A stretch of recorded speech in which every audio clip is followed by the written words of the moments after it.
Band party সহ শতাধিক গাড়িবহর নিয়ে পঞ্চগড়ের শোডাউন।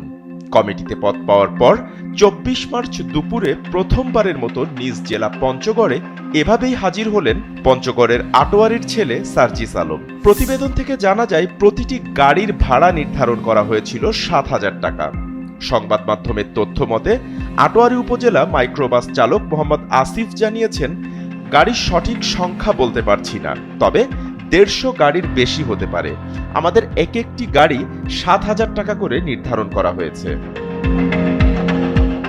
সার্জিসের হঠাৎ এই উড়োজাহাজ এবং শতাধিক গাড়ি বহরের পেছনে টাকার উৎস কি প্রশ্ন দেখা দিয়েছে জনমনে।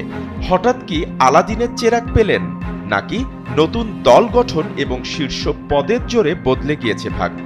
বৈষম্য বিরোধী ছাত্র আন্দোলনের সমন্বয়ক থেকে রাজনৈতিক নেতা বনে যাওয়া সার্জিসের হঠাৎ এই পরিবর্তন নিয়ে রীতিমতো সমালোচনার ঝড় শুরু হয়েছে সামাজিক মাধ্যম থেকে রাজনৈতিক ময়দানে। টাকা হয়েছে বলে টাকা গরম দেখাবেন? আপনাকে বিমানেই যেতে হবে কেন? ঢাকার থেকে পঞ্চগড়ের লোকজন সবাইকে সৈয়দপুরে বিমানে যায়। আচ্ছা, আপনি বিমানে গিয়েছেন, আপনার যানজট সহ্য হয় না, এখন আরামের শরীর নাও হতে পারে, সমস্যা নাই কোনো। সেখান থেকে আপনি শতাধিক গাড়ি বহন নিয়ে পঞ্চগড়ে যাওয়ার দরকারটা কি? কেন এই গাড়ি বহরকে আপনি এন্টারটেইন করলেন? এই গাড়িগুলোর টাকা আসলো কোত্থেকে?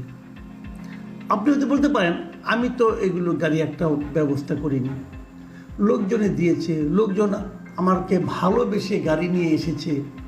ভালোবেসে সব বাংলাদেশে ভাই এই পলিটিক্যাল লিডারদের জন্য ভালোবেসে কত লোক আসে, এটাও তো আমিও বাংলাদেশেই বাস করি, জানি।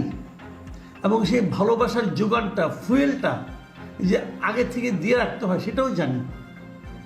কর্মীরা যত টাকা খরচ হয় তার চেয়ে কয়েক গুণ টাকা যে নিয়ে নেয় নেতার কাছ থেকে সেটাও জানি।